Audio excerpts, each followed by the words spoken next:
Hello, good evening, my dear student. Let's talk about today's new topic, and that is class 10th mathematics proof of irrational numbers. Okay, so हम यहाँ पे आज proof करेंगे कि numbers हमारे irrational numbers कैसे proof होंगे. Okay, हम कोई भी नॉन परफेक्ट स्क्वायर लेंगे अंडर रूट के अंदर और उसको प्रूव करेंगे. आज का जो क्वेश्चन है बेसिकली टॉपिक को समझने के लिए वो क्वेश्चन है prove that root 2 is a irrational number. Okay, हम क्या करेंगे, रूट 2 को इरेशनल प्रूफ करने के लिए जो हम कॉन्सेप्ट यूज करेंगे वो हमारा कॉन्सेप्ट होगा proof of contradiction.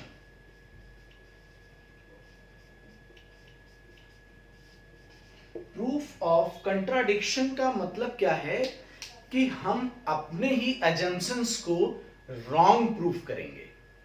Okay, it means कि हम यहां पे क्या करेंगे कि हमें इरेशनल प्रूफ करना है तो हम नंबर को रेशनल लेट करेंगे और हम ये बाद में प्रूफ करेंगे कि जो हमारे अजम्पशंस थे वो प्रॉपर करेक्ट नहीं थे.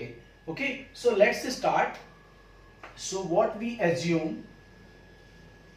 assume that root 2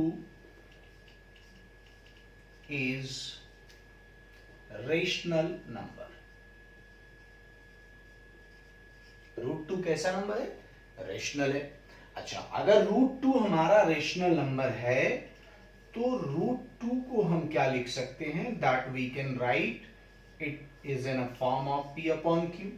okay, and we assume that कि जो p अपॉन q है ये स्मॉलेस्ट और लिस्ट फॉर्म है. ओके, जैसे लिस्ट फॉर्म का मतलब ये है कि जैसे 5 अपॉन 15 लिखा है, this is not the smallest form और सिंपलेस्ट फॉर्म. सिंपलेस्ट फॉर्म इसका होगा 1 अपॉन 3. तो we are talking about this. जो हमने एज्यूम किया है कि root 2 is equals to p upon q, तो p अपॉन q हमारा यहाँ सिंपलेस्ट फॉर्म में है.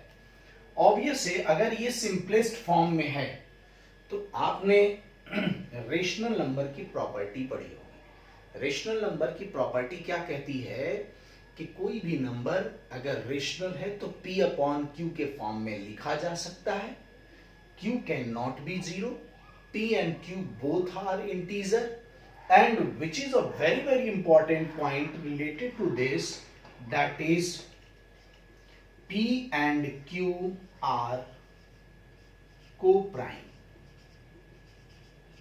कैसे नंबर हैं ये? co-prime numbers हैं. It means co-prime का मतलब ये है कि इनका जो HCF है, हाईएस्ट कॉमन फैक्टर है, वो हमारा क्या है? 1 है. अगर हम रूट 2 को p अपॉन q के फॉर्म में लिख रहे हैं तो इनका हाईएस्ट कॉमन फैक्टर 1 आना चाहिए, और अगर ऐसा आता है तो ये रेशनल ट्रीट किया जाएगा, अदरवाइज इरेशनल ट्रीट किया जाएगा. सो ये पॉइंट लिखना बहुत इंपॉर्टेंट है. ओके, सो अब हम बात करते हैं कि हम दोनों तरफ क्या कर देंगे? स्क्वायर कर देंगे. थोड़ा सा सिंप्लीफाई करने के लिए हमने यहां क्या किया? Squaring both side.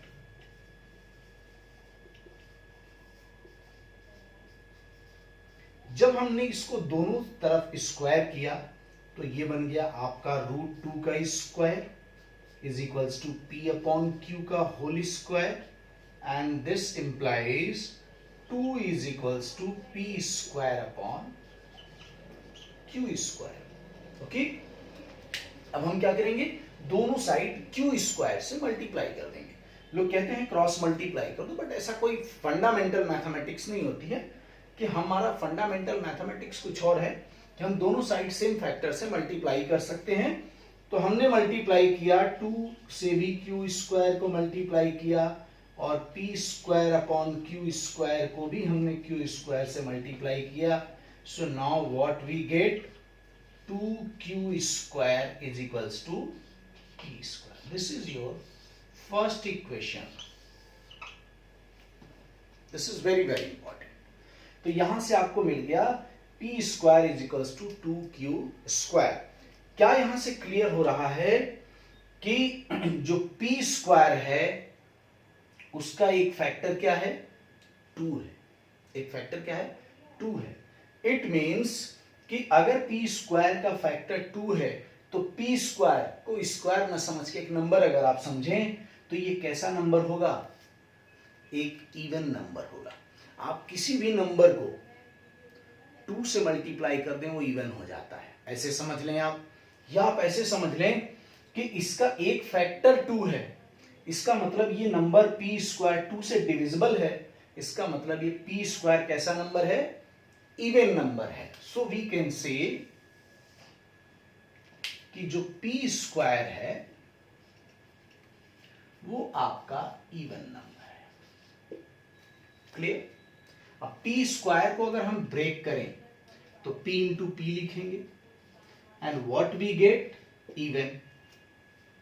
What we get? Even. यहां मैं बताना ये चाह रहा हूं कि अगर p स्क्वायर इवन है मतलब उसका एक फैक्टर 2 है तो जो p का भी फैक्टर होगा वो 2 होगा। क्यों होगा वो मैं बताने की कोशिश कर रहा हूं आपको कि p स्क्वायर मतलब p इंटू पी। अब आप दो नंबर को, सेम नंबर को मल्टीप्लाई करें और आपको इवन मिले, ये पॉसिबल कब है?